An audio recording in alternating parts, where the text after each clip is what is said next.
friends, welcome to our channel. இன்னைக்கு வந்து jack and joker அப்படிங்கிற தாய் பிஎல் ட்ராமா தான் பார்க்க போறோம். டிராமாவோட ஸ்டார்டிங்லேயே வந்து ஒருத்தர் குட்டுன்னு வேகமா ஓடி வந்து, அருண் விஷயம் தெரியுமா, உங்களோட நெக்லஸ் மட்டும் தொலைஞ்சு போகலாம், நம்ம கடன் கொடுத்தங்கிட்டு இருந்து பறிமுதலா வாங்கிட்டு வந்தோம்னாக அதுவும் காணாம போச்சு, இப்ப இருக்க எல்லாமே ஃபேக்கு, அதை கண்டுபிடிச்சே ஆகணும் அப்படின்னு அவர் பதற. இதை கேட்டோடனே இந்த வெள்ளை ட்ரெஸ் போட்டிருக்காம்ல அவனோட பேரு தான் அருண். அவன் என்ன பண்றான்னா பாடி கார்ட்ஸ்லாம் இருக்காங்க, அதுல ஒரு பாடி கார்டு பேர் வந்து என்னன்னா ஹோப்பு. அவனை கூப்பிட்டு என்னடா பண்ணிக்கிறீங்க, சீக்கிரம் போய் கண்டுபிடிங்க அப்படின்னு இந்த அருண் வந்து கத்த. எல்லா பாடி கார்டும் திருடனை பிடிக்க மும்முரமா இறங்கிக்கிட்டு இருக்காங்க. இந்த நேரம் ஒரு பையன் வேகமா ஓடி வரான். இவன் யாருன்னா இவன் தான் இந்த கதையோட ஹீரோ. இவனோட பேர் வந்து ஜோக்கரு. இன்னொரு பக்கம் இன்னொரு ஹீரோவும் இவனை பிடிக்க ஓடி இருக்காரு. இவனோட பேர் வந்து என்னன்னா ஜாக்கு. ஜாக்குன்னா ஜோக்கரை பார்த்தோன்னே மறுபடி நீயா, ஏன்டா இப்படி ஏன் வழியில குறுக்க வர அப்படின்னு ஜாக் வந்து ஜோக்கரை அப்படி திட்டிட்டு இருக்கான். இவங்க ரெண்டு நல்லா வந்து என்ன பிரச்சனை அப்படின்னா நமக்கு தெரியும்ல. அதுக்காக சின்னதா பிளாஷ்பேக் ஓபன் பண்றாங்க. ஆக்சுவலா இந்த ஜோக்கர் இருக்காம்ல, ஸ்பெக்ஸ் போட்டு ஒரு பையன் உட்காந்துருக்காம்ல, அவன் தான் ஜோக்கரு. சரியான தில்லாலங்கடி பார்ட்டி. இப்ப கூட ஏதோ கிளாஸ்ல உட்கார்ந்து இருக்கான். அங்க உள்ள சார் என்னன்னா, இங்க பாருங்கடா, நம்ம கிளாஸ்ல படிக்கிற எல்லா பசங்களும் பாஸ் ஆயிடுவீங்க, ஏன் தெரியுமா 5 ப்ரொஃபசர்ஸ் என்ன கொஸ்டின் பேப்பர் வந்து எடுத்திருக்காங்க, அதுல நானும் ஒருத்தன்டா, சோ நீங்க கவலைப்படாதீங்க, அந்த கொஸ்டின் பேப்பரை நான் உங்களுக்கு கொடுக்குறேன் அப்படின்னு இவர் சொல்ல, இவரு தப்பு பண்றாரு. ஆக்சுவலா அந்த ஜோக்கர் இருக்காம்ல, இவனுக்கு தப்பு பண்றவங்களை பார்த்தாலே பிடிக்கவே செய்யாது. இருக்கவங்கிட்ட இருந்து எடுத்து இல்லாதவங்க கிட்ட இருந்து கொடுப்பான். இதுதான் இந்த ஜோக்கரோட பாலிசி. இப்ப கூட இந்த ஜோக்கர் வந்து என்ன பண்ணனா, பக்கத்துல உள்ளவரோட பர்ஸை வந்து பாத்துட்டே இருக்கான். இதுதான் ஜோக்கர் கிட்ட இருக்க ஒரு கெட்ட பழக்கம். எந்த பர்ஸ் இருந்தாலும் டக்குன்னு ஆட்டையை போட்டுருவான். இப்படியுமே பர்ஸே குறுகுறுன்னு பார்க்க சார் இவனை பார்த்துட்டு, ஏண்டா இங்க மும்முரமா கிளாஸ் நடத்திட்டு இருக்கேன், அங்க என்னத்த மும்முரமா பார்த்துட்டு இருக்கேன், இப்ப நான் கேட்கிற ஒரு கேள்வி, அந்த கேள்விக்கு தெளிவா பதில் சொல்லு. ஒரு 100 ஸ்டூடெண்ட்ஸ் இருக்காங்க நம்ம கிளாஸ்ல, அதுல யார் பாஸ் ஆகும்னு நினைக்க அப்படின்னு சார் கேட்க, சார் அதுக்கு நிறைய சான்ஸ் இருக்கு சார் அப்படின்னு ஜோக்கர் சொல்ல, என்னடா முட்டாள்தனா பேசியிருக்க, இங்க பாரு நம்ம கிளாஸ்ல படிக்கிறாங்கன்னா அதுல ஸ்மார்ட்டா ரொம்ப டேலண்டா இருக்காங்க பாத்தியா, அவங்கதான் பாஸ் ஆவாங்க அப்படின்னு சார் சொல்ல. இத கேட்க ஜோக்கருக்கு டென்ஷன் ஆகுது. இந்த டென்ஷன்ல இவன் என்ன பண்றான்னா, அதான் பக்கத்துல ஒரு பையனோட பர்ஸ் எடுத்தாம்ல, அந்த பர்ஸை வந்து தூக்கி போட்டு, பிரதர் அது உங்க பர்ஸ் இன்னைக்கு போய் எடுத்துக்கோங்க அப்படின்னு இந்த ஜோக்கர் சொல்ல, அந்த பையனும் பர்ஸ் எடுக்க போக அதுக்குள்ளே ஜோக்கர் என்ன பண்றான்னா, அந்த பக்கத்துல இருந்த பையன் அந்த பையனோட கொஸ்டின் பேப்பரையும் இவனோட கொஸ்டின் பேப்பரையும் மாத்தி வச்சுட்டு அதுல ஜோக்கர் படம் போட்டு வச்சிருக்கான். சோ ஜோக்கரோட வேலையே இதான் போல இருக்கு. அது மட்டும் இல்லாம ஜோக்கரோட சிம்பிளா ஏதோ ஸ்மைலி மாதிரி போட்டு வச்சிருக்கான். இப்ப சார் வந்து மறுபடியும் இன்னொரு கேள்வி கேட்கிறாரு, நம்ம கிளாஸ்ல எக்ஸ்ட்ரா கிளாஸ் எடுத்தா யாராச்சும் பாஸ் ஆகுங்களா அப்படின்னு சார் கேட்க, சார் என்ன கேள்வி சார், கண்டிப்பா எல்லாரும் பாஸ் ஆகும் சார் அப்படின்னு ஜோக்கர் சொல்ல, சூப்பர்டா இப்பதான் ஃபார்முக்கு வந்திருக்க அப்படின்னு சார் என்ன ஜோக்கரை பிடிச்சி பாராட்ட, அந்த ஜோக்கர் பையனா, சார் நீங்க சொன்னதெல்லாம் கரெக்டு தான் சார், எனக்கு இந்த கிளாஸ் வந்து செட் ஆகாது சார், நான் கிளம்புறேன் அப்படின்னு சொல்லிட்டு இவன் கிளம்ப, இவன் எதுக்கு இப்படி பேசுறான் அப்படின்னு சாருக்கு ஒண்ணும் புரியல. இந்த நேரம் அதான் ஜோக்கர் வந்து கொஸ்டின் பேப்பர் மாத்தி வச்சோம்ல, அந்த பையனா முன்னாடி உள்ள பையன் தான் எடுத்தான்னு அந்த பையன்கிட்ட சண்டைக்கு போக அது பெரிய பிரச்சனை ஆயிடுச்சு. சார் இந்த பிரச்சனை சமைக்க அங்கிட்டு போக, இந்த சமயத்தை யூஸ் பண்ணி ஜோக்கர் என்ன பண்றானா, ப்ரிப்பேர் பண்ணி வச்சிருப்பாங்க கொஸ்டின் பேப்பரு, அதை திருடிட்டு அங்க இருந்து எத்தா போறான். இதுதான் ஜோக்கரோட பழக்கம். ஜோக்கர் இப்படின்னா இதுக்கு ஆப்போசிட்டா ஜாக் இருக்கான். ஜாக்கோட பெரிய கனவு என்ன தெரியுமா, நேஷனல் டீம் டேக்வாண்டோல வந்து செலக்ட் ஆகி போகணும். அதுதான் அவனோட பெரிய கனவு. ஆனா என்ன பண்ணு, இவன் கொஞ்சம் இல்லாத வீட்டு பையன். அப்படியே கட் பண்ணி அடுத்த சீன்ல வந்து இந்த ஜோக்கரோட வீட்டை தான் காட்டுறாங்க. அவங்க அப்பாவுக்கும் ஜோக்கர் நல்ல வந்து செட்டே ஆகாத போல இருக்கு. ஜோக்கர் படிப்புல கொஞ்சம் சுமார் தான், அதனால அவங்க அப்பா வந்து வழக்கம் போல கரைச்சி கொட்டி இருக்காரு. கரைச்சி கொட்டினா கூட பரவாயில்லையே, தம்பி கூட எல்லாம் கம்பேர் பண்ணி பேசியிருக்காங்க. பாடா உன் தம்பியை பாருடா, எக்ஸ்ட்ரா கிளாஸ் எங்கேயாச்சும் போறானா, ஆனா ஏன்டா நீ மட்டும் எக்ஸ்ட்ரா கிளாஸ் போயும் இப்படி மட்டமா படிக்கிற அப்படியே அவங்க அப்பா வந்து கேவலமா பேசியிருக்காங்க. அவங்க அம்மாவும் தடுத்து நிப்பாட்ட பாக்குறாங்க. இருந்தாலும் அவர் வந்து நிப்பாட்டாம பேசிக்கிட்டே இருக்காரு. சரி சரி சரி எதுக்கு பேசிக்கிட்டு, டிவியை போடுங்க, டிவியாச்சு பாப்போன்னு தம்பிக்கார வந்து சொல்ல எல்லாரும் டிவி ஆன் பண்றாங்க. டிவில வேற ஒரு நியூஸ் ஓடிட்டு இருக்கு. ஊர்ல அங்கங்க திருடினது வந்து ஒரு நூடுல் ஷாப் கடையில வந்து அடமானம் வச்சு அத வந்து காசாக்கிட்டு திருடங்க போறாங்கன்னு இதை தெரிஞ்சுக்கிட்ட ஒருத்தர் வந்து அந்த கடையில வந்து இருந்த எல்லா நகையும் சூறையாடிட்டு போயிருக்கான் அப்படின்னு நியூஸோட, பரவாயில்லையப்பா இல்லாதவங்கிட்ட இருந்து எடுத்த நகையை வந்து இந்த மாதிரி திருடி மறுபடியும் இல்லாதவங்கிட்ட கொடுக்கறதுக்காக ஒருத்தன் எந்த அளவுக்கு பாடுபடுறான். இவன் தான் ரியல் ஹீரோ அப்படின்னு ஜோக்கரோட அப்பா வந்து அந்த திருடனை பாராட்டணும்னு இந்த ஜோக்கர் இருக்காம்ல, அவன் என்ன பண்றானா அந்த டிவியே குறுகுறுன்னு பாக்குறான். ஆக்சுவலா இவனும் இந்த வேலை தானே பாக்குறான். அதான் எல்லாம் செட் ஆயிடுச்சு உனக்கு. அங்கேயே குறுகுறுன்னு பார்த்து இருக்கான். இதெல்லாம் பார்த்து முடிச்சுட்டு ரூம்குள்ள வர அங்க கபோர்ட்ல பாக்கணுமே, இவன் விதவிதமா பல கெட்டப்ல வந்து போட்டோ எடுத்து வச்சிருக்கான். இதெல்லாம் பார்த்து ரசிக்கிறான். இந்த மாதிரி பல கெட்டப் போட்டுதான் இருக்கவங்க கிட்ட இருந்து இவன் திருடுவான் போல இருக்கு. இன்னொரு பக்கம் ஜாக்க காட்டுறாங்க. இவன் டேக்வாண்டோ கிளாஸ்ல இருக்கான். புதுசா இன்னொரு பையன் வந்து டேக்வாண்டோ கிளாஸ் சேர்ந்திருக்கான். அவன் பெரிய பணக்காரன், டேக்வாண்டோ நல்லா தான் விளாடுறான். இருக்க எல்லா பசங்களையும் போட்டு அவன் அடிக்கிறான். இத பார்த்த ஜாக் வந்து காண்டாகி, ஏண்டா உனக்கு திறமை இருந்தா உனக்கு ஈக்குவலா திறமை யாருக்கு இருக்கோ அவன் கூட சண்டை போடணும்டா அப்படின்னு ஜாக் சொல்ல, இவ்வளவு வாய்க்கிலேயே பேசுறியே, நீயே கூட சண்டைக்கு வாடா அப்படி அந்த பணக்கார பையன் கூப்பிடுறான். வந்துட்டா போச்சுன்னு ஜாக்கும் அவன் கூட சேர்ந்து சண்டை போடுறான். அந்த பணக்கார பையன் ஜாக்க போட்டு அந்த அடி அடிக்கிறான். அவன் விட மாட்டான் போல இருக்கு. கழுத்தெல்லாம் பிடிச்சு அடிக்கிறான். நல்ல வேலை அதுக்குள்ளே சார் இருக்கார்ல, அவர் வந்துட்டாரு. சார் பிரச்சனை ஸ்டார்ட் பண்ணது அவன் தான் அப்படின்னு ஜாக் சொல்ல, இந்த பணக்கார வீட்டு பையனா, என்ன நான் பிரச்சனை ஸ்டார்ட் பண்ணி சொல்லிட்டு இருக்க, உன்னால ஒன்னும் பண்ண முடியாதுடா, நீ ஒன்னும் இல்லாத வீட்டு பையன், நான் எல்லாமே இருக்கிற வீட்டு பையன்டா, உன்னால ஒன்னு கிடைக்க முடியாது அப்படின்னு வந்து சார் முன்னாடியே திமுறா பேசுறான். அந்த பணக்கார வீட்டு பையன் தான் தப்பு பண்ணிருக்கான்னு சாருக்கும் புரியுது. இருந்தாலும் சார் என்ன சொல்றாருன்னா, ஜாக் உன் மேலதான் தப்பு, மன்னிப்பு கேளுடா, மன்னிப்பு கேளு அப்படின்னு சார் வந்து இப்படி சொல்ல, அந்த பணக்கார வீட்டு பையன் சிரிக்கிறான். இவங்கிட்ட எல்லாம் மன்னிப்பு கேக்குறதா அப்படின்னு ஜாக்கிறனா கோவமாயி இங்க இருந்து போயிட்டான். தலையில அடி வாங்கதான் வச்சோம். அதை வீட்டுல உள்ளவங்கிட்ட சொல்லி மனசு கஷ்டப்படுறதுக்கா, அதனால முடிய வச்சு எப்படியோ ஜாக் வந்து மறைச்சுக்கிட்டான். இந்த ஜாக்கு சொந்தம்னு சொல்லிக்கிறதுக்கு பாட்டி மட்டும் தான் இருக்காங்க. அந்த பாட்டியும் கரெக்டா என்னடா தலையில அடிபட்டு இருக்கு அப்படின்னு பாட்டி கேட்க, அது வந்து பாட்டிமா டேக்வாண்டோ கிளாஸ் எல்லாம் போறேன்ல, அங்க தெரியாதனமா கீழே விழுந்து இப்படி வந்து அடிபட்டு போச்சு அப்படின்னு ஜாக் சொல்றான். பாட்டிக்கு ரொம்ப வருத்தமா இருக்கு. சே, நான் மட்டும் இப்ப நல்லா சம்பாதிச்சிருந்தேன்னா நீ வாழ்க்கையில நல்ல விழுந்திருப்பீங்க அப்படின்னு பாட்டி வந்து ரொம்ப வருத்தப்பட, பாட்டிமா ஏன் இப்படிலாம் வருத்தப்படுறீங்க, நீங்க ஒன்னும் கவலையப்படாதீங்க, நம்ம கவலையெல்லாம் போகிறதுக்கு என்கிட்ட வேணும் ஒரு வழி இருக்கு. நான் ஒரு பெரிய பணக்கார வீட்டு பொண்ணை வந்து காதலிச்சு கல்யாணம் பண்ணிக்கிறேன். அந்த பொண்ணு வந்து நம்ம எல்லா கடனையும் அடிச்சிருவா, என்ன ஓகேவா அப்படின்னு ஜாக் சொல்ல, ஏன்னா எப்படா மோசமான நிலைமையில கூட இப்படிலாம் காமெடி பண்ற அப்படின்னு பாட்டியும் எப்படியோ அந்த பேச்செல்லாம் மறந்துட்டு இவன் கொஞ்சம் ரிலாக்ஸா பேசி சிரிச்சுக்கிட்டு இருக்காங்க. இன்னொரு பக்கம் இந்த ஜோக்கர் பையன் என்ன பண்றானா, மெடிக்கல் எக்ஸாம்ல வந்து இவன் பாஸ் ஆகவே இல்லை.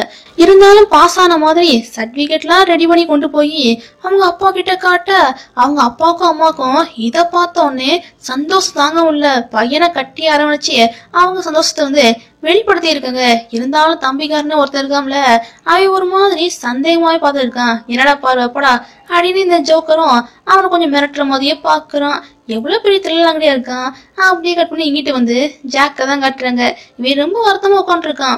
இவன் வருத்தத்தை பார்த்த உடனே சார் வந்து சமாதானப்படுத்தலான்னு போக, என்ன சார் என்ன சொல்ல போறீங்க, ஏன் இப்படி இருக்கீங்க, நான் உங்ககிட்ட எப்படி பழகினேன் சார், ஃப்ரெண்டோட அப்பா மாதிரியா பழகினேன், எனக்கே அப்பா மாதிரி தான் சார் பழகினேன், ஏன் சார் இப்படி இருக்கீங்க, அந்த பையன்கிட்ட பணம் இருக்கு என்கிட்ட பணம் இல்லை, அதனால ஏன் சார் இப்படி நடந்துக்கிறீங்க, மணி இஸ் ஆல்வேஸ் அல்டிமேட் அப்படிங்கறத எல்லாருமே ப்ரூவ் பண்ணிட்டீங்க சார், என்னால இதுக்கு மேல வந்து மேல போக முடியாதுல்ல, கண்டிப்பா செலக்ஷன் டீம்லயும் அவனோட ஆளுங்க தான் இருக்க போறாங்க, சோ அவனை தான் செலக்ட் பண்ண போறாங்க. ஒருவேளை இப்ப வந்து நீங்க எனக்கு சப்போர்ட் பண்ணீங்கன்னா அந்த பெரிய பணக்கார வீட்டு பையன் இருக்காமல, அந்த பையனோட அப்பா வந்து உங்களை சப்போர்ட் பண்ண மாட்டாங்க, அதனால நீங்க என்ன தண்ணி தெளிச்சு விட்டீங்க. ஓகே சார், புரியுது, இதுக்கு மேல நான் இங்க இருக்க விரும்பலன்னு இந்த ஜாக் பையன் என்ன பண்ணனா, கோச் கிட்ட வந்து ரொம்ப கோவமா பேசிட்டு இவன் இங்க இருந்து கிளம்பிட்டான். ரொம்ப கஷ்டமா இருக்கு ஜாக்கோட நிலைமை பார்க்க. அதுக்கப்புறம் என்ன, பார்ட் டைம் ஜாப் பாக்குற இடத்துக்கு வந்து இவனும் வந்துட்டான். இவன் இருக்க அதே இடத்துலதான் அந்த பெரிய பணக்கார வீட்டு பையன் இருக்கான்ல, அவன் ஃப்ரெண்ட்ஸ் கூட சேர்ந்து தண்ணி அடிச்சுக்கிட்டு இருக்கான். போற ஜாக்க கூப்பிட்டு, டேய் நீ தான் சர்வ் பண்ணும் அப்படின்னு அந்த பெரிய பணக்கார வீட்டு பையன் சொல்ல, வேற யாராச்சும் வருவாங்க அப்படின்னு ஜாக்க சொல்றான். அது என்ன வேற யாராச்சும், நீ தான்டா பண்ணணும் அப்படின்னு இந்த பெரிய பணக்கார வீட்டு பையன்னா ஜாக் தான் பண்ணணும் ஒத்த கால நிக்கிறான். இது மட்டுமா, கூட இருக்காங்களா ஃப்ரெண்ட்ஸ், அவங்க கிட்ட என்ன சொல்றான்னா, இவனும் என் கூட டேக்வாண்டோ கிளாஸ்ல தான் இருக்கான், என்ன இல்லாத வீட்டு பையன், அதான் பாருங்க இந்த நிலைமையில இருக்கான்னு ரொம்ப நக்கலா பேச, கூட இருக்கவங்களும் ஜாக்க பார்த்து நக்கலா பேசியிருக்காங்க. ஜாக்கு கோவம் வருது. இருந்தாலும் என்ன பண்ண சொல்றீங்க பொறுத்துக்கிட்டு அவன் இந்த பக்கம் வந்துட்டான். இவன் இருக்க இதே பார்ல தான் அந்த ஜோக்கர் இருக்கான்ல அவனும் ட்ரிங்க் பண்ணிக்கிட்டு இருக்கான். அவன் இன்னொன்னு திருப்பி திருப்பி கேட்க, என்ன சார் இன்னைக்கு வந்து ரொம்ப டஃப்பான நாளா இப்படி குடிச்சிருக்கீங்களே அப்படின்னு ஜாக் வந்து கேட்க, அது கொஞ்சம் அப்படிதான்ப்பா. ஆமா, அங்க இருக்கிறது யாரு? உன்னை யாரோ புள்ளி பண்ணிக்கிருந்தாங்களே அவங்கள யாரு? உன் ஃப்ரெண்ட்ஸ் தான் என்ன அப்படின்னு ஜோக்கர் கேட்க, சீச்சி அவங்க எல்லாம் என்னோட ஃப்ரெண்ட்ஸ் எல்லாம் கிடையாது, ஜஸ்ட் கூட படிக்கிறவங்க அவ்வளவுதான் அப்படின்னு இந்த ஜாக்சன் சொல்லிக்கிட்டு இருக்கான். எப்பா உங்ககிட்ட ஒரு முக்கியமான விஷயத்த வந்து சொல்லியே ஆகணும்ப்பா. ஒருவேளை நானும் அவங்கள மாதிரி குடிச்சிட்டு ரொம்ப மிஸ்பிஹேவ் பண்ணனா நீ வந்து என்ன சொல்லணும்னா நான் அப்படி பண்ணக்கூடாதுன்னு நீ என்கிட்ட வந்து பொறுமையா சொல்லணும், என்ன புரியுதா அப்படின்னு ஜோக்கர் கேட்க, யாருப்பா இவரு இவ்வளவு நல்லவரா பேசியிருக்காரு, ரொம்ப இன்ட்ரெஸ்டிங்கான கேரக்டரா இருக்காரு அப்படின்னு ஜாக்கு தோணுது. அதனால அந்த ஜாக் போய் என்ன பண்றானா அந்த ஜோக்கர் இருக்காம்ல அவன் யாரு என்ன ஏதுன்னு தெரியல, இருந்தாலும் அவன் கூட உட்காந்து பேசணும்னு தோணுது. அதனால ஜாக்கும் கூட உட்காந்து பேச ஆரம்பிக்கிறான். நம்ம பேசலாமா அப்படின்னு ஜாக் கேட்க, பேசலாம் என்ன சும்மா பேசுறதா, நான் ட்ரிங்க் பண்ணியிருக்கேன், நீ வேணா ஒரு கிளாஸ் ஊத்தி குடிய அப்படின்னு ஜோக்கர் சொல்றான். இல்ல நாளா ஊத்தி குடிக்க முடியாது சார், நான் இன்னும் அண்டர் ஏஜ்ல தான் இருக்கேன், நான் வேணா தண்ணி குடிக்கிறேனே அப்படின்னு சொல்ல, சரி வா அப்படின்னு 2 பேரும் பேச ஆரம்பிக்கிறாங்க. பேசிக்கிட்டே ட்ரூத் ஆர் டேர் கேம் இருக்குல்ல அந்த கேம் விளையாட ஆரம்பிக்கிறாங்க. இப்ப பாட்டில சுத்தி விட அது யார் பக்கம் வந்து நிக்குதுன்னா அதான் அந்த ஜோக்கர் இருக்காம்ல அவன் பக்கம் தான் வந்து நிக்குது. ட்ரூத் ஆர் டேர் அப்படின்னு கேட்க டேர் செலக்ட் பண்றான். என்ன சார் நீங்க மறுபடியும் டேர்னு சொல்லிடுவீங்க, இல்ல இந்த தடவை நீங்க வந்து ட்ரூத் தான் செலக்ட் பண்ணும், நீங்க இப்ப என்கிட்ட வந்து ஒரு உண்மையை சொல்லுங்க அப்படின்னு இந்த ஜாக் வந்து கேட்க, உண்மை தானே சொல்றேன், ஆக்சுவலா நான் வந்து மெடிக்கல் எக்ஸாம்ல வந்து பாஸ் ஆகவே இல்லை, இருந்தாலும் பாஸ் ஆன மாதிரி ஏதோ எங்க வீட்டுல வந்து காமிச்சிட்டேன். இந்த உலகத்தை வந்து நான் தாண்டா கிரியேட் பண்ணேன், ஆனா நான் உருவாக்குன இந்த உலகத்துல வந்து நானே மாட்டிக்கிட்ட மாதிரி ரொம்ப தனிமையா ஃபீல் பண்றேன்டா அப்படின்னு இந்த ஜோக்கர் வந்து ரொம்ப ஃபீல் பண்றான். இவ்வளவு நேரம் நல்லா பேசிக்கிருந்தவன் இப்ப திருத்த பொண்ணு இப்படி ஃபீல் பண்ணி பேசுறத பார்த்தோன்னே ஜாக்குக்கே ஒரு மாதிரி ஆச்சு. சார் நீங்க ஒன்னும் கவலையே படாதீங்க சார், இப்ப நீங்க உருவாக்குனா அந்த உலகத்துல நானும் தான் உங்க கூட இருக்கேன், கவலையே படாதீங்க, கூடிய சீக்கிரமே உங்க அம்மா அப்பா வந்து உங்களை புரிஞ்சுக்கிடுவாங்க சார், நீங்க யாரு உங்க வேல்யூன்னு நல்லாவே புரிஞ்சுக்கிடுவாங்க, அதுக்கெல்லாம் நீங்க வந்து ஒரே ஒரு விஷயம் தான் பண்ணணும், கொஞ்சம் சிரிங்க சார் சிரிங்க அப்படின்னு ஜாக் சொல்ல ஜோக்கரும் சிரிக்கிறான். அதுக்குள்ளே ஜாக் வந்து ஏதோ டேபிள்ல இருந்து ஆர்டர் வர அந்த ஆர்டரை பார்க்க ஜாக் வந்து இங்க இருந்து எஞ்சி போறான். இந்த சைக்கிள் கேப்ல அந்த ஜோக்கர் பையன் என்ன பண்ணிருக்கானா இந்த பெரிய பணக்கார வீட்டு பையன் இருக்கான்ல அந்த பையனோட பர்சைவே திருடி வச்சிருக்கான். என்னென்ன வேலை பாக்குறான் பாருங்களேன். இந்த வேலையெல்லாம் பார்த்து முடிச்சுட்டு இவங்க இங்க இருந்து கிளம்புறான். இந்த நேரம் வந்து ஒரு பொண்ணு வந்து வேகமா இந்த ஜோக்கர் முன்னாடி நின்றுட்டு சார் என்னை காப்பாத்துங்க, 4 ரவுடி பசங்க துரத்திட்டு வராங்க அடி அந்த பொண்ணு சொல்ல, இந்த ஜோக்கர் தான் பெரிய ஹீரோன்னு மனசுல நினைச்சிருக்காம்ல, இவனுக்கு சண்டை போடலாம் வராது போல இருக்கு, இருந்தாலும் சண்டை போட தெரிஞ்ச மாதிரி ரொம்ப கெத்தா பேசியிருக்கான். நான் நேஷனல் சாம்பியனா அது இதுன்னு பேசினான், இருந்தாலும் அவங்க அசர்ற மாதிரி தெரியல. இதுக்காகவே இந்த ஜோக்கர் வந்து ஏதோ கால் பண்ணி இவனோட பசங்க எல்லாம் வர சொல்ற மாதிரி இவன் அரட்டுறான். இருந்தாலும் அந்த ரவுடி பசங்க வந்து அசர்ற மாதிரி தெரியல, ஜோக்கர் கிட்டயே பிரச்சனை பண்ணியிருக்காங்க, அந்த பொண்ணையும் விடாம இவங்க டார்ச்சர் பண்ணியிருக்காங்க. ஒரு ஸ்டேஜ்ல ஜோக்கர் அடிக்க போக நல்ல வேலைப்பா அதுக்குள்ளே ஜாக் வந்து வந்துட்டான். அது இந்த ஜோக்கர் இருக்காம்ல இவன் திருடின பர்ஸ வந்து அங்கேயே வச்சுட்டு வந்துட்டான். என்னது இது சார் பர்ஸ மிஸ் பண்ணிட்டு போயிட்டாங்கன்னு ஜாக் என்ன பண்ணிருக்கானா பர்ஸ கொடுக்கதான் வந்திருக்கான். வழியில இப்படி ஒரு பிரச்சனையை பார்த்தோன்னே இவன் கோதால இறங்கிட்டான். எப்படியோ கடைசியில வந்து ஜோக்கரையும் காப்பாத்திட்டான் அந்த பொண்ணையும் காப்பாத்திட்டான். ஐயோ சார் என்ன சார் இது, உங்களுக்கு பாருங்க பிளட்லாம் வருது, இருங்க என்னோட கர்ச்சீஃப் கொடுக்குறேன்னு ஜாக் என்ன பண்றானா ஜோக்கருக்கு வந்து கர்ச்சீஃப் எல்லாம் கொடுக்குறான். இப்படி கர்ச்சீஃப் கொடுத்தே இவனோட ரிலேஷன்ஷிப் வந்து ஃபர்ஸ்ட் மீட்டிங்லயே நல்லா தான் ஸ்டார்ட் ஆயிருக்குது. இன்னொரு பக்கம் அந்த பொண்ணை காப்பாத்தினாங்களே அந்த பொண்ணு என்னன்னா நம்மள ஒருத்தன் வந்து காப்பாத்திட்டான், இவன் தான் பெரிய ஆள் நினைச்சிட்டு அந்த ஜாக்கிட்ட வந்து எல்லா விவரத்தையும் சொல்றேன்னு அந்த பொண்ணு சொல்லிக்கிட்டு வரான். நான் எப்பயும் பாடியார் கூட தான் சுத்துவேன், அவன் கூட சுத்தி போர் அடிச்சு போச்சு, தனியா வரலான்னு வந்தா 4-5 ரவுடி பசங்க வந்து என்கிட்ட பிரச்சனை பண்றாங்க அடி இந்த பொண்ணு வந்து தனியா புலம்பிட்டு போயிட்டு இருக்கா. பின்னாடி பார்த்தா ஜாக்கும் ஜோக்கரும் அவங்க தனியா பேசிட்டு வந்திருக்காங்க. ஏன்டா நான் இங்க தனியா பேசிட்டு வந்திருக்கேன், நீங்க என்னோட தனியா பேசிருக்கீங்க, இங்க பாரு என் பேர் வந்து ரோஸ், உன்னோட கான்டாக்ட் நம்பர் வந்து எனக்கு குடுறா அடி. இந்த ரோஸ் என்னன்னா ஜாக்கிட்ட வந்து கான்டாக்ட் நம்பர்லாம் கேட்க சரி இவங்க பேசுறாங்க நாம கிளம்பிட வேண்டியதானே. ஜோக்கர் இருக்காம்ல அவன் கிளம்பிட்டான். அதுக்குள்ள இந்த ரோஸ் பொண்ணோட பாடி கார்டு இருக்காங்களே, சொல்ல வந்துட்டேன், இந்த பொண்ணோட பேர் வந்து ரோஸ். இந்த ரோஸ் பொண்ணோட பாடி கார்டு இருக்காங்களே, அவங்களும் வந்து இந்த பொண்ணை கூட்டிட்டு போயிட்டாங்க. இந்த ஜாக் வந்து ஜோக்கர் கிட்ட பேசலாம்னு பார்த்தா பேச முடியாம போயிடுச்சு. கடைசியில என்ன, அடிபட்டு வீட்டுல உட்காந்து ஃபர்ஸ்ட் எய்ட் பண்ணிக்கிட்டு இருக்கான். பாட்டிமாட்ட போய் பேசிக்கிட்டு இருக்கான். பாட்டிமா, இன்னைக்கு நான் எவ்வளவு பெரிய உதவி பண்ண தெரியுமா? என் மனசு வந்து அவ்வளவு ஹாப்பியா இருக்கு. இது ஒரு பெரிய ஹீரோ மாதிரி நான் வந்து ஃபீல் பண்றேன் பாட்டிமா. அடியே வந்து கதை எழுந்துகிட்டு இருக்கான். பாட்டிமாவும் எல்லா விஷயத்தையும் பொறுமையா கேட்டு இருக்காங்க. பாட்டிமா, எனக்கு இருக்க ஒரே கனவு என்ன தெரியுமா? கே பாருங்க, நமக்கு வந்து வரைஞ்சே காட்டுறேன். ஒரு பெரிய ஸ்கூல் ஓபன் பண்ணணும், நான் டீச்சரா நிக்கணும், நிறைய பசங்க வந்து என்கிட்ட இருந்து கத்துக்கணும் அப்படின்னு இவனோட கனவு வந்து பாட்டிமா கிட்ட சொல்லிக்கிட்டு இருக்கான். இன்னொரு பக்கம் ஜோக்கர் இருக்கான்ல, அவனும் வீடு வந்து சேர்ந்துட்டான். ஏன்டா இவ்வளவு லேட்டு? அடி இவங்க அப்பா கத்த. இவனும் நடந்த விஷயத்த சொல்றான். அவங்க அப்பா என்ன நம்புற மாதிரியே இல்ல. ஏண்டா மனசுல என்ன பெரிய ஹீரோன்னப்பா அடி அவர் கத்த. நான் எது சொன்னாலும் நம்ப மாட்டீங்களே அப்படின்னு ஜோக்கர் கேக்குறான். ஆமா, இதுக்கு முன்னாடி என்ன நம்புற மாதிரியா எல்லா விஷயத்தையும் பண்ணிருக்க, போடா போ ரூம்குள்ள போ அப்படியே அவங்க அப்பா என்ன இவனை நம்பாம அரட்டி விட்டாரு. இவனாச்சும் அடங்குற ஆளாச்சும் அடுத்த கட்டமா அடுத்த நாளே என்ன பண்றேன்னா, ஏதோ பெரிய பேங்க் மேனேஜர் மாதிரி கெட்டப் எல்லாம் போட்டு ஒரு பேங்க்ல நுழையிறான். போனோன்னு செக்யூரிட்டி கேக்குறான், சார் நீங்க அனியா? அவர் கேட்க, யோ என்ன தெரியலையா, ஹெட் குவார்டர்ஸ்ல இருந்து புது மேனேஜரா என்னதான் அனுப்பிட்டு இருக்காங்க அப்படின்னு ஜோக்கர் வந்து தத்துவமா அப்படியே பொய்ய சொல்றான். பொய்ய கூட உண்மை மாதிரி எப்படி சொல்றதுன்னு இவங்கிட்ட இருந்து தான் கத்துக்கணும் போல இருக்கு. அந்த அளவுக்கு முகத்துல வந்து எந்த ஒரு பிசுறும் இல்லாம அழகா பொய் சொல்ல எதுக்கு உள்ளவங்க நம்பிட்டாங்க. அதுக்கப்புறம் என்ன, ஒரு லேடி இருக்காங்க, அந்த லேடி கிட்ட போய் வாட்ச்மேன் வந்து அறிவுப்படுத்திக்க புது மேனேஜர்னு சொன்னவனே அந்த லேடியும் மரியாதை எல்லாம் கொடுக்காங்க. இந்த ஜோக்கர் எதுக்கு போயிருக்கான்? பேங்க கொள்ளடிக்க தானே போயிருக்கான். அந்த வேலையும் பார்க்க ஆரம்பிச்சிட்டான்.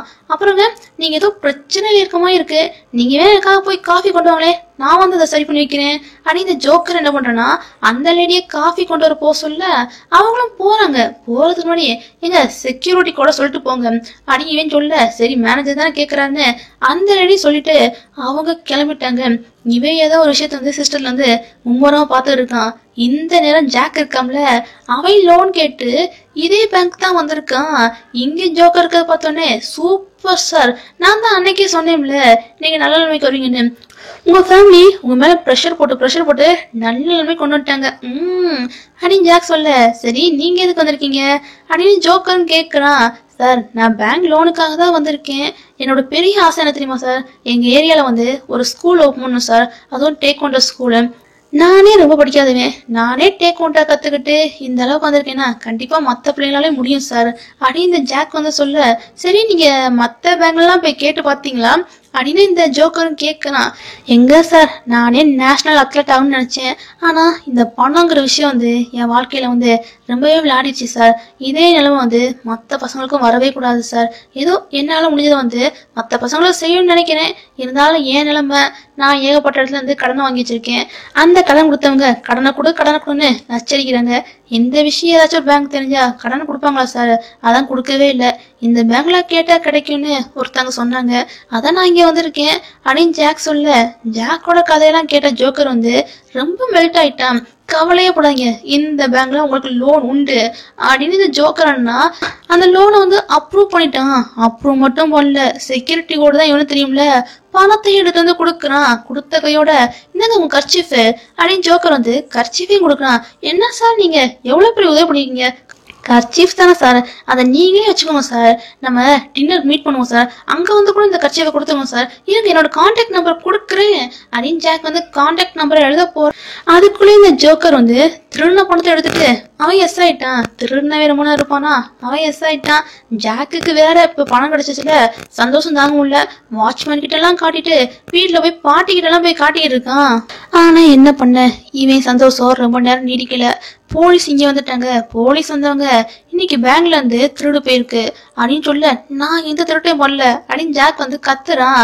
நீ திருடலப்பா, ஏதோ லோன் வந்து அப்ரூவல் ஆயிருக்கு, அது உனக்கு மட்டும்தான் இன்னைக்கு வந்து அப்ரூவல் ஆயிருக்கு, சோ அந்த திருட்டுல வந்து உனக்கு உடன்பாடு இருக்குன்னு போலீஸ் என்ன பண்றாங்கன்னா ஜாக்க வந்து கூட்டிட்டு போயிடறாங்க. இந்த விஷயம் எல்லாத்தையும் ஜோக்கர் இருக்காம்ல, அவனும் மறைஞ்சிருந்து பார்த்துட்டு இருக்கான்.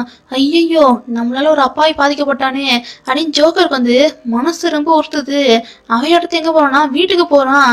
என்னடா எங்க சுத்திட்டு வர? அம்மா இது என்ன கோலம், எதுக்கு இப்படி ட்ரெஸ் போட்டிருக்க அடி அவங்க கேட்க. அப்பா அப்படின்னு இருக்க, ஏன்டா இழுத்துக்கிட்டு இருக்க, மெடிக்கல் எக்ஸாம்க்கான இன்டர்வியூ இருக்குல்ல, அதுக்கு போய் ப்ரிப்பேர் பண்ணு அப்படின்னு பேரண்ட்ஸ் சொல்றாங்க. ப்ளீஸ் நான் சொல்றது தெளிவா கேளுங்க, நான் எந்த மெடிக்கல் எக்ஸாம்லயும் பாஸ் ஆகல, அது நான் ஃபேக்காக தான் ரெடி பண்ணேன் அப்படி இவன் சொல்லி இருக்கான். என்னடா சொல்ற அப்படின்னு பேரண்ட்ஸ்க்கு ரொம்ப ஷாக்கா இருக்கு. இது மட்டும் இல்ல, அவன் பேங்க கொள்ளடிச்சாம்ல அந்த விஷயத்தையும் சொல்லிக்கிட்டு இருக்கான். அதுக்குள்ளேயும் போலீஸ் வந்து இவனே அரெஸ்ட் பண்ணிட்டு போறாங்க. ஆக்சுவலா இந்த ஜோக்கருக்கு வந்து யாரும் இவனால வந்து ஹர்ட் ஆகக்கூடாது, அதுதான் இவனோட முதல் கொள்கை. இவனோட பாலிசியே என்னது, இருக்கவங்கிட்ட இருந்து இல்லாதவங்கிட்ட கொடுக்கறது தானே. ஒரு இல்லாத வீட்டு பையன் வந்து பாதிக்கப்பட்டான்ல, அதனால இந்த ஜோக்கருக்கு வந்து தாங்க முடியல, இவனே போலீஸ் கிட்ட போய் சரண்டர் ஆயிட்டான். அதனால எப்படியும் ஜாக்க வந்து ரிலீஸ் பண்ணிட்டாங்க. இந்த போலீஸ் கிட்ட இருந்து தப்பிச்சிட்டான், இருந்தாலும் இந்த கடன் கொடுத்தாங்களே அவங்க கிட்ட இருந்து ஜாக்கால தப்பிக்க முடியல. அவங்க வேற வீட்டு கதை தட்டி கடன் கொடுக்க முடியாட்டி என்கிட்ட இருந்து வேலை பாருடா அப்படின்னு சொல்ல, இதை கேட்ட பாட்டிமாலாம் பதறாங்க. நான் வேணா வந்து வேலை பாக்குறேனே அப்படி அவங்க சொல்ல, பாட்டிமா உங்களெல்லாம் முடியாது, இவன் தான் வந்து வேலை பார்க்கணும் அப்படின்னு சொல்ல, வேற வழியும் இல்ல. ஜாக்கும் ஒத்துக்கிட்டான். ஒத்துக்கிறதெல்லாம் சரி, இப்போதைக்கு ஏதாச்சும் ஒரு பொருள் வேணும்டா அப்படின்னு அந்த கடன் கொடுத்தவங்க வந்து ரொம்ப அரட்ட.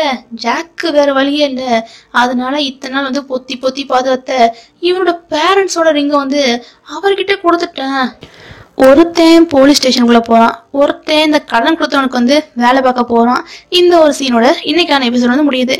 இன்னைக்கான எபிசோட எப்படி இருந்துச்சு அப்படின்னு மறக்காம கீழே கமெண்ட் பண்ணி மறக்காம சப்ஸ்கிரைப் பண்ணி லைக் பண்ணி தட்டி விட்டுருங்க. பாய்.